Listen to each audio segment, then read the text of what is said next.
오늘도 말씀으로 승리하시는 복된 날 되시길 주님의 이름으로 축복합니다. 1월 4일 우리에게 주신 말씀은 요한복음 1장 29절부터 42절까지입니다. 말씀 함께 보겠습니다.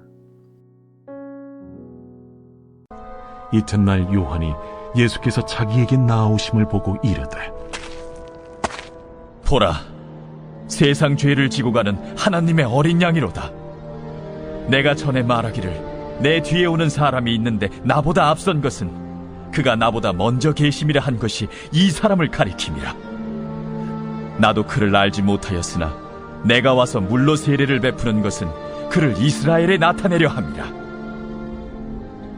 내가 보매 성령이 비둘기같이 하늘로부터 내려와서 그의 위에 머물렀더라. 나도 그를 알지 못하였으나 나를 보내어 물로 세례를 베풀라 하신 그이가 나에게 말씀하시되, 성령이 내려서 누구 위에든지 머무는 것을 보거든 그가 곧 성령으로 세례를 베푸는 이인 줄 알라 하셨기에 내가 보고 그가 하나님의 아들이심을 증언하였노라. 또 이튿날 요한이 자기 제자 중 두 사람과 함께 섰다가 예수께서 거니심을 보고 말하되, 보라, 하나님의 어린 양이로다. 두 제자가 그의 말을 듣고 예수를 따르거늘 예수께서 돌이켜 그 따르는 것을 보시고 물어 이르시되, 무엇을 구하느냐? 랍비여, 어디 계시오니이까? 랍비는 번역하면 선생이라. 와서 보라. 그러므로 그들이 가서 계신 데를 보고 그날 함께 거하니 때가 10시쯤 되었더라. 요한의 말을 듣고 예수를 따르는 두 사람 중에 하나는 시몬 베드로의 형제 안드레라. 그가 먼저 자기의 형제 시몬을 찾아 말하되, 우리가 메시아를 만났다. 메시아는 번역하면 그리스도라. 데리고 예수께로 오니 예수께서 보시고, 네가 요한의 아들 시몬이니 장차 게바라 하리라. 게바는 번역하면 베드로라. 말씀의 제목은 예수님을 만난 요한과 제자들입니다. 요단강에서 세례를 베풀고 있었던 요한에게 이미 세례를 받으신 예수님은 요한을 다시 찾아가 만나셨습니다. 요한은 예수님이 어떤 존재일 것인지 자신이 알고 있었던 이해를 고백하며 동시에 그에게 주신 말씀을 함께 고백했습니다. 우리는 요한의 이해와 그에게 주신 말씀이 어떻게 다른지 함께 묵상하려 합니다. 요한의 제자였던 두 명의 제자는 예수님을 따라갑니다. 예수님은 그들에게 무엇을 구하는지 말씀하셨습니다. 주님의 질문은 오늘 우리에게 동일하게 적용됩니다. 과연 우리는 예수님께 무엇을 구하고 있는지 우리의 믿음을 돌아보는 시간 되기를 소망합니다. 오늘 우리에게 주신 말씀을 통해 우리 구주 예수님을 온전히 이해하며 그 온전한 이해를 통해 우리 주님을 바르게 믿을 수 있는 우리 모두가 되길 주님의 이름으로 축복합니다. 첫째, 요한은 예수님이 세상 죄를 지고 가는 하나님의 어린 양으로 고백합니다. 요한이 이 땅에 오실 그리스도를 어떻게 이해하고 있었는지 성경은 우리에게 가르쳐주고 있습니다. 성경은 요한이 기대했던 메시아가 이 땅의 죄악을 심판하고 로마의 제국의 압제를 받고 있었던 이스라엘을 해방시켜 주실 강력한 왕이었다는 것을 알려줍니다. 그러므로 요한이 고백하는 세상 죄를 지고 가는 하나님의 어린 양이란 십자가에서 우리의 죄를 대신 지시고 돌아가시는 예수님이 아니라 세상 죄를 심판하시는 강력한 왕이었습니다. 메시아에 대한 요한의 이해와 기대는 비록 잘못되었지만 우리 예수님은 십자가를 통해 우리의 죄를 대신 지셨습니다. 우리는 이 말씀을 통해 많은 경우 우리는 주님의 뜻을 잘 알지 못하고 그 의미를 바르게 이해하지 못할 때가 많지만 그럼에도 불구하고 하나님께서는 우리를 위한 주님의 일을 이루시는 것을 보게 됩니다. 우리가 주님을 온전히 이해하는 것이 얼마나 어려운지 요한을 통해 깨닫게 됩니다. 동시에 이 말씀이 우리에게 위로를 주는 이유는 주님을 향한 우리의 잘못된 이해와 믿음에도 불구하고 주님은 우리를 향하신 선하신 뜻을 이루시기 때문입니다.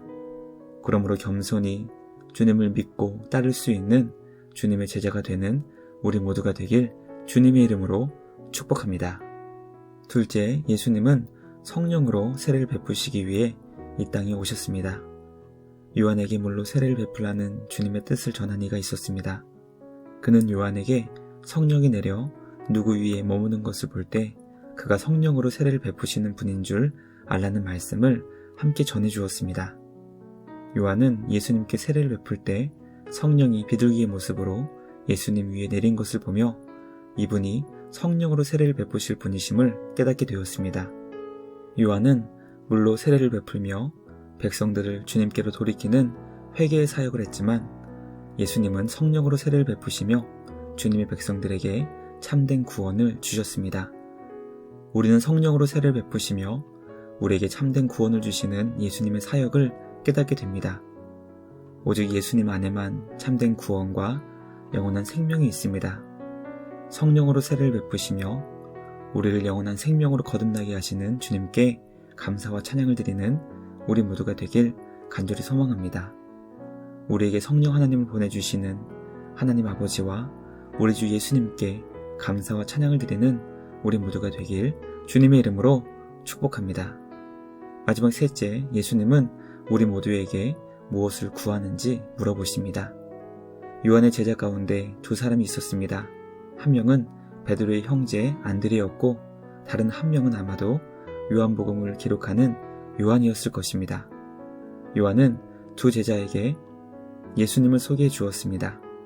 하나님의 어린 양이신 예수님을 만난 요한의 두 제자는 그때부터 예수님을 따라갔습니다. 예수님은 요한의 제자 둘이 따르는 것을 보시며 그들에게 질문하셨습니다. 바로 예수님께 무엇을 구하는지 물어보신 것입니다.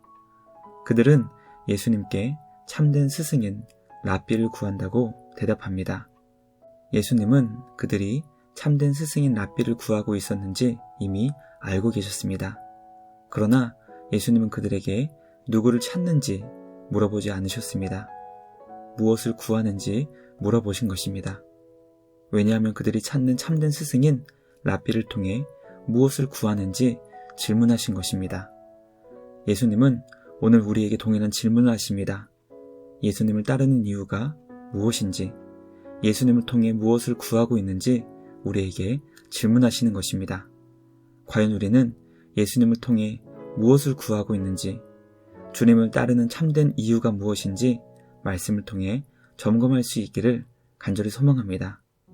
누군가는 예수님을 통해 부자가 되고 싶어하고, 누군가는 명예와 권력을 얻고 싶어하며, 누군가는 예수님을 통해 원하는 소원을 이루고 싶어 합니다. 과연 우리가 예수님을 믿고 따르는 이유가 진짜 무엇인지 진지하게 질문할 수 있는, 그리고 점검할 수 있는 우리 모두가 되길 간절히 소망합니다. 원하기는 주님으로부터 주어지는 그 무엇을 찾고 구하는 것이 아니라 복의 근원 되시는 우리 하나님 한 분으로 인해 기뻐하고 만족하며 주님을 사랑할 수 있는 우리 모두가 되길 주님의 이름으로 축복합니다. 잠깐 이따 사라지는 것에 마음이 빼앗기지 않게 하시고 영원하신 주님만 사랑하며 그 안에서 참된 기쁨과 안식을 얻을 수 있는 우리 모두가 되길 주님의 이름으로 축복합니다. 말씀 마치며 함께 기도하겠습니다. 하나님 아버지, 오늘 우리에게 주신 말씀을 통해 우리 예수님이 어떤 분이신지 깨닫게 하시니 감사합니다. 우리에게 성령으로 세례를 베푸시며 영원한 구원과 생명을 주시는 주님께 감사와 찬양을 드립니다. 비록 주님을 향한 우리의 이해가 잘못되었을지라도, 비록 주님을 찾고 구하는 우리의 동기가 잘못되었을지라도 주님의 은혜가 우리를 날마다 예수님의 마음으로 변화시켜 주실 줄 믿습니다. 오늘도 주님의 말씀을 통해 우리를 향하신 주님의 마음을 묵상하게 하시고 주님을 만난 제자들과 같이 날마다 주님을 닮아가는 온전한 제자로 자라게 하여 주시옵소서. 우리 구주 예수님께 감사와 찬양을 드리며 우리를 구원하신 예수님의 이름으로 기도드리옵나이다. 아멘. 오늘도 주님과 함께 말씀으로 승리하시는 복된 날 되시길 주님의 이름으로 축복합니다.